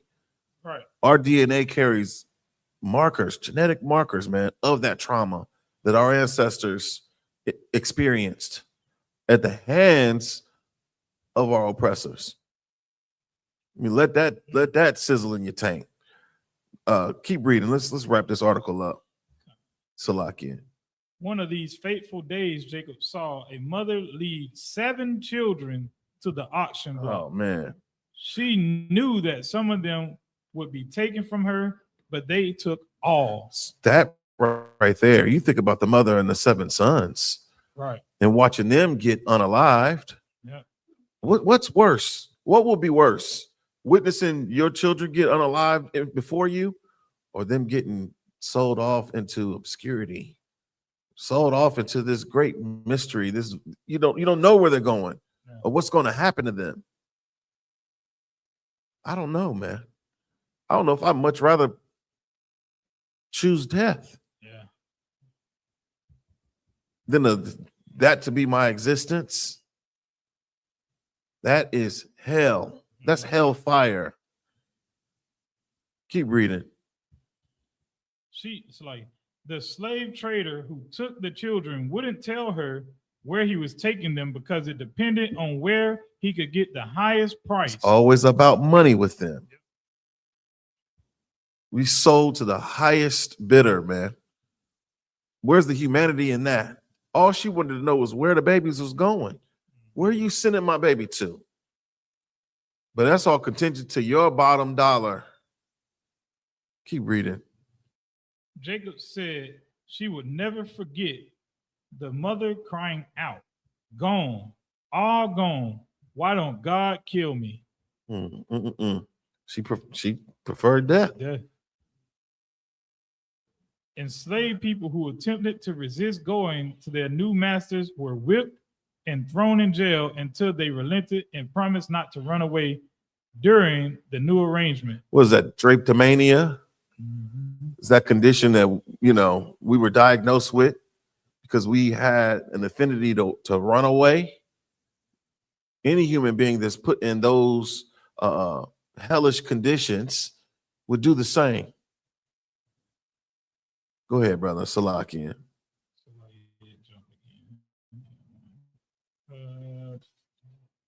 Older slaves were also particularly vulnerable, as Jacob described.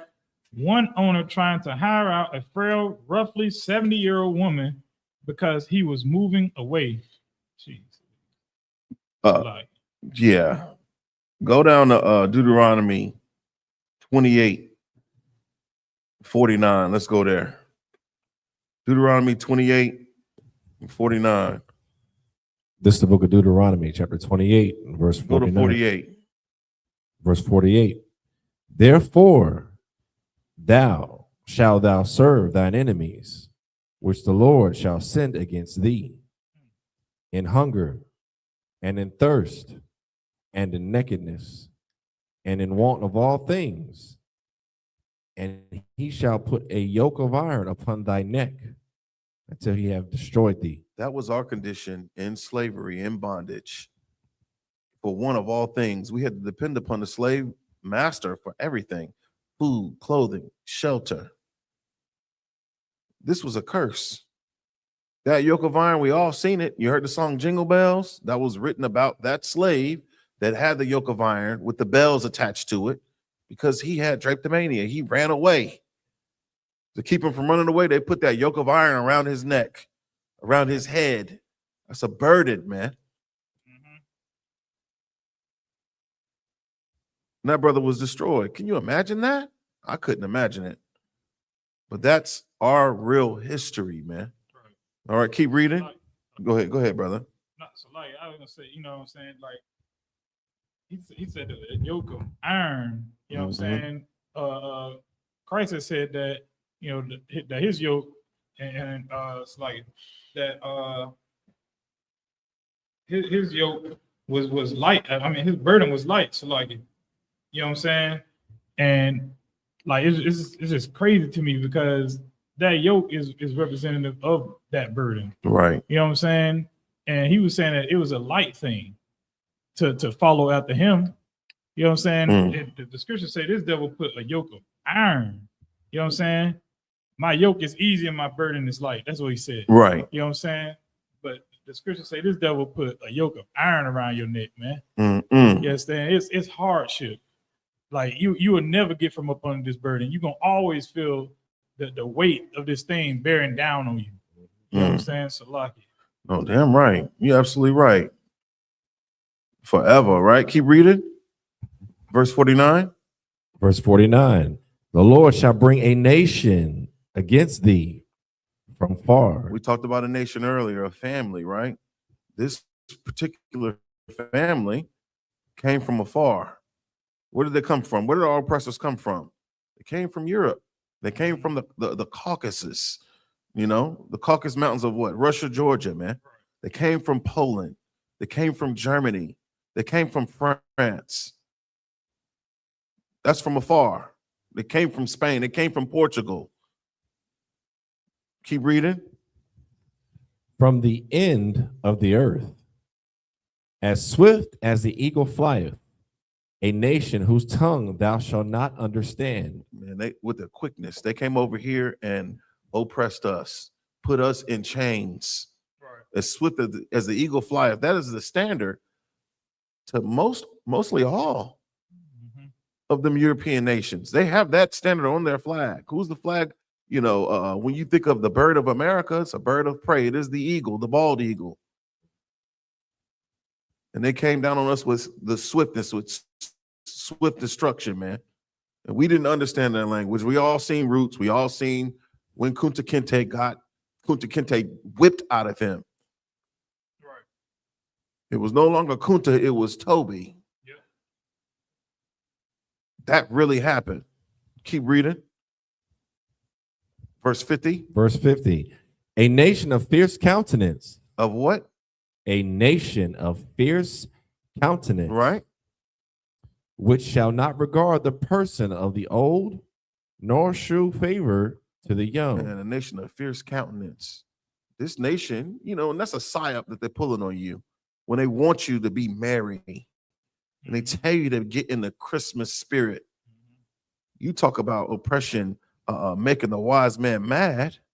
That is that gift that destroys your mind. You're looking at these people and they're, you know, they're fronting on you right now. How can the devil do anything that's good at this one particular time of year? How can we forget, man? How can we forget what our ancestors had to endure? Is that it on that?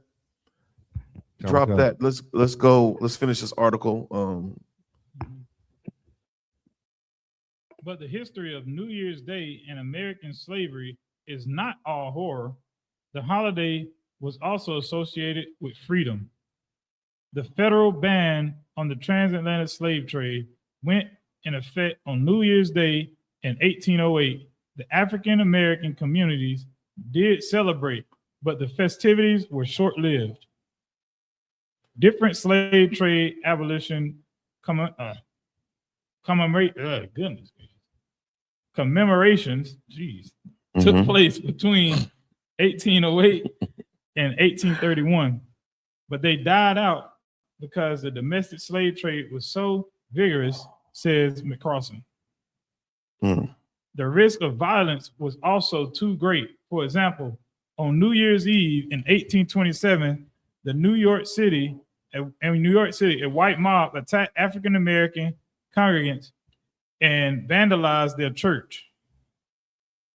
The holiday became associated with freedom, then slavery, when Abraham Lincoln signed the Emancipation Proclamation, freeing slaves in Confederate states on New Year's Day in 1863. Slaves went to church to pray and sing on December 31st, 1862, and that's why there are still New Year's Eve prayer services at African American churches nationwide. At such watch night services, congregants continue to pray for more widespread racial equality more than 150 years later. So like, man, that's heavy. crazy. You know, I was looking at there's a book called The Battle for Christmas, written by this man named Stephen Nissenbaum. And it details, it says a white overseer considered giving gifts to enslaved workers on Christmas as a better source of control than physical violence. So we talk about a gift that destroys your mind. Literally, that's what these holidays are. And instead of you getting pissed off and upset about what happened to your ancestors, you focus on the celebration. We focus on the gift. We focus on being jovial in these times. And that literally is the mark of us being destroyed as a nation, man. You couldn't put any other group of people through what we've been through and not expect for them to rage against the machine or to revolt. Anyhow, give me 2 Corinthians 6 and 17. 2 Corinthians 6 and 17. Let's wrap this up. This is the book of 2 Corinthians chapter 6 and verse 17. Wherefore, come out from among them. Come out from among who? Who should we be coming out from among, man? The people that the Christian church is promoting as being our brothers and sisters. The people that the Lord said were our enemies, man. That nation of fierce countenance. The Bible says for us to come out from among them. Not go down to Times Square, not run down to Moore Square, or wherever wherever they're having these celebrations, these festivities, this worship of these other gods. Come out from among them. Black man, Hispanic man, Native Indian man. Keep reading. And be ye separate. And be ye what? And be ye separate. So you got to come out from among them and be ye separate. How do you separate from these people, man? It's talking about spiritually. This is a form of worship. You celebrating these holidays. Because all these holidays are attached to pagan gods, which were created to be worshiped. Don't be so simple, black man, Hispanic man, Native Indian man, woman, nor child. Don't give these things to your children. The Bible says to do what? Come out from among them and what? And be ye separate. And be ye separate. Remove your spirit from this place. Remove your spirit from wanting to celebrate these holidays. Don't go and make Hop and John. You shouldn't be no damn black eyed peas and collard greens. Don't go to no watch night service, man. Salakia, sir. Oh, Most High Christ. Go to 16, brother. Khan. It's the book of 2 Corinthians chapter 6, verse 16. And what agreement hath the temple of God with idols? For ye are the temple of the living God. Go to 14. We'll come, We're verse gonna wrap 14. this up. Right. Be ye not unequally yoked together with unbelievers. Right. For what fellowship hath righteousness with It's unrighteousness? an unrighteous thing, man. That is not in accordance with our laws to worship or to follow after other gods. We're unequally yoked whenever we, join ourselves to these traditions, to these cultures. It don't got nothing to do with, a man and a woman not being on the same page. That's what the church wants you to believe. That's what these Christian pastors are promoting when it comes down to this verse. But this is talking about, your belief in the Most High, you being of that chosen generation. Keep reading. And what communion hath light with darkness? Yeah. You can't be righteous and celebrate Christmas or celebrate New Year's. There's no righteousness in practicing those things. That's literally the worship of Satan. You can't do both. You have to choose. You got to pick a side, man. Keep reading. Verse 15. And what concord hath Christ with Belial? Or what part hath he believeth with an infidel? Yeah, man. We being joined with these heathens because of Christian church. That's a psyop, man. Joining yourself to your enemies, joining yourself to the people that hate you, that have destroyed you and your people for years, for centuries. The so-called Jewish man, he can't get over his, 12-year Holocaust? And expects for us to forget about slavery, which happened for centuries. Keep reading. Verse 16. And what agreement hath the temple of God with idols? Yeah, man. What agreement? You can go to the church. They got Christmas trees and poinsettias and garland all over the damn church, man. And you expect me to believe that you speak for God, that you represent the God of Abraham, Isaac, and Jacob? Keep reading. And as God hath said, I will dwell in For ye are the temple of the living God. Ye are the temple of the living power, man. Not associated with Janus, which is something that's made up, a two-headed deity. And whatever the hell Pope Gregory or Julius Caesar, whatever they believe. You're the temple of who? For ye are the temple of the living God. As God hath said, I will dwell in them and walk in them, and I will be their God, and they shall be my people. Most High Power selected us, man. He chose us. There's no new thing. It's always been about Israel. That's you, so-called black man, Hispanic man, Native Indian man, woman, and child. We have to reject all of the customs, the culture, the traditions of our oppressor. Period. We got to get rid of it so that we can be accepted by the Most High Power. You're not walking with God going down to these churches, going to these watch night services. You're not walking with God at all. You are walking in the temple of idols, man. When I said that's witchcraft, that's satanic worship, that's exactly what it is. Keep reading. Verse 17. Wherefore, come out from among them. Come out from where? Among the other nations, right? Come out from wherever they're teaching that God loves everyone, that it's okay for you to celebrate, your birthday and Halloween and Thanksgiving and Christmas and New Year's and Valentine's Day and so on and so forth. Come out from among them. Keep reading. And be ye separate. And be ye separate. This is coming out of the Bible, man. This is in the New Testament. This is how you attain holiness. It's not by being like everyone else. There is no separation there. You have to be separate or set apart. That's how you're holy. Keep reading.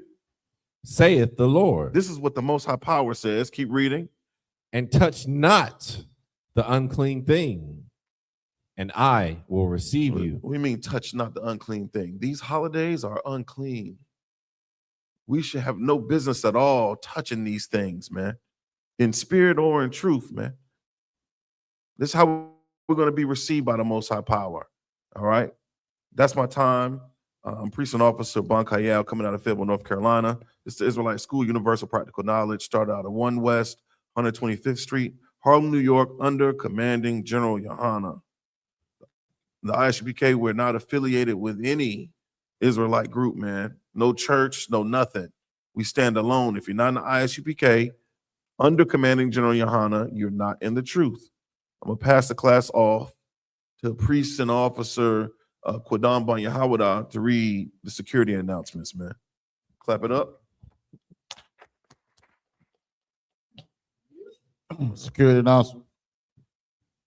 With the I.S.U.P.K, start out at 1 West 125th Street, Harlem, New York, operating under the leadership of Commander General YAHANNA. Right. Rule for new brother and sister. When a new brother and sister comes into the school, they are off limits for 6 months.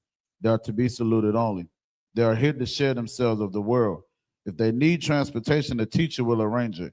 After 6 months, if a brother or sister has an interest in a particular person, he or she must get permission from the head to speak to a brother or sister. There's another 6 months in which the brother and sister will court each other. After this 6 months period, the brother and sister will get permission from the head to marry. Tithes, which is a commandment. Numbers 18 and 21, Malachi 3, 8 through 10, means tenth in the Hebrew, ma'ashra. 10% of every penny of any increase the Most High gives you, give to the Treasury Department. Priest fund, free will offering for priests not mandatory. Whatsoever amount you would like. Upcoming holy convocation is the Feast of Purim, which is the 14th day and the 15th day of the 12th month, which is Monday, March the 2nd, and Tuesday, March the 3rd, 2026. You can find it in Esther, the 9th chapter, 20, verse 20 to 31. You understand? We got the Passover coming up, man. Get your fares in order, your $200. You understand where you're gonna be lodging at and your transportation. And if any man want to be a troop in the school, to start wearing all black boots, shirts, pants, headband, and scarf. And with that, I march them just the brothers. May the Israel, we're gonna render one courteous salute to the teacher, man. It is Israel and my Shabbat. I march them. Barak, Yahweh, Shemi, Avashah, Brakatah. Yada Matah, Sar, man, to turn. Sisters, I margin, man, to stand. Men of Israel, we're going to render one courteous salute to the sisters. Men of Israel, my Shabbat, I margin. Barak, Yahweh, Shema, Latah, Ba'ashem, Yahweh, Yada Matah, class dismissed.